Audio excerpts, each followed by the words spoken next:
রুটি রুজি আহরণ করছি, সেটি ভোগ করছি, একটা পর্যায়ে আমরা মারা যাচ্ছি, কালের গর্ভে হারিয়ে যাচ্ছি। তাহলে জীবনের প্রাপ্তিটা কি, লক্ষ্যটা কি, আমার চূড়ান্ত যাওয়ার জায়গাটা কোথায়? নবী করিম সাল্লাল্লাহু আলাইহি সাল্লাম আমাদের সেই প্রশ্নের উত্তর দিয়েছেন।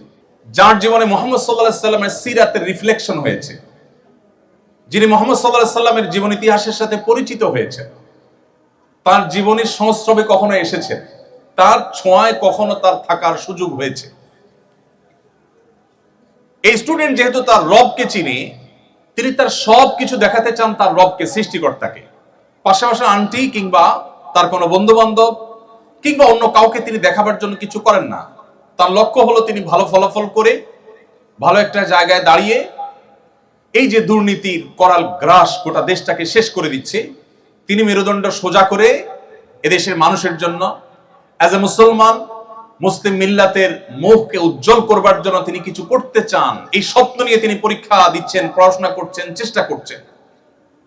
যদি তিনি তার সে চেষ্টায় সফল হন, ব্যাটে বলে হয়তো আলহামদুলিল্লাহ, যদি না হয় তাহলে তার সান্ত্বনার জায়গা হলো যে আল্লাহ রাব্বুল আলামিন ইনপুট দেখেন না, আল্লাহ তাআলা আউটপুট দেখেন না, আল্লাহ তাআলা ইনপুট দেখেন। আল্লাহ চেষ্টা দেখেন, ফলাফল দেখেন না। দুনিয়ার মানুষ ফলাফল দেখে, আল্লাহ রাব্বুল আলামিন ফলাফল দেখে মানুষকে তার বিনিময় সব সময় দেন না, সব সময় দেন না। আল্লাহ তাআলা দেখেন বান্দার প্রচেষ্টা।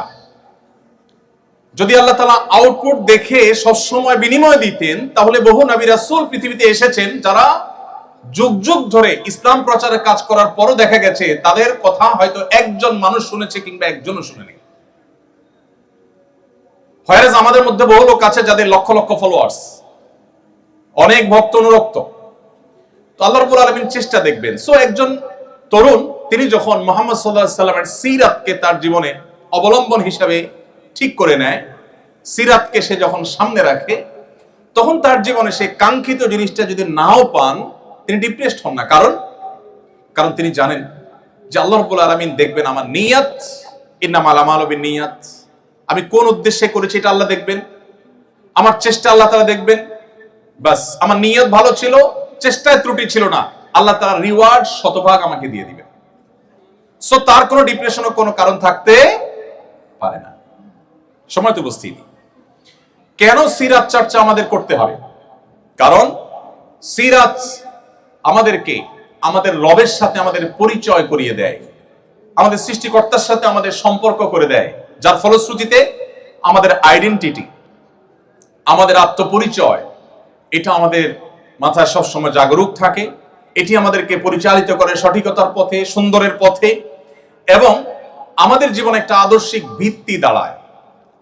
অস্ট্রেলিয়ার কোন একজন গবেষক, নামটি আমার মনে নাই, অনেক আগে কোথাও পড়েছি, হারিয়ে ফেলেছি, তিনি বলেছেন যে এই পৃথিবীতে আমরা কেন এসেছি আমি জানি না, তবে এটুকু নিশ্চিত খেয়ে পরে দিন পার করার জন্য আমরা এই পৃথিবীতে আসিনি। দেখুন, জন্মের পর থেকে আমরা যত চেষ্টা করছি, যত পরিশ্রম করছি, যত সাধনা করছি, সবগুলোর সার সংক্ষেপ হলো আমরা রুটি রুজি আহরণ করছি, সেটি ভোগ করছি, একটা পর্যায়ে আমরা মারা যাচ্ছি, কালের গর্ভে হারিয়ে যাচ্ছি। তাহলে জীবনের প্রাপ্তিটা কি, লক্ষ্যটা কি, আমার চূড়ান্ত যাওয়ার জায়গাটা কোথায়?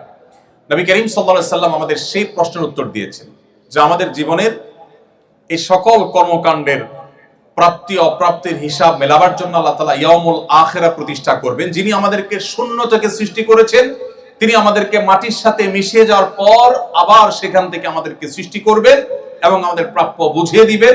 যার কারণে একজন মুসলমান তিনি আদর্শের ভিত্তিতে, তার আদর্শিক একটা ভিত্তির উপর তার জীবন দাঁড়ায়, তার আইডেন্টিটি তৈরি হয়, তার আত্মপরিচয় তৈরি হয়।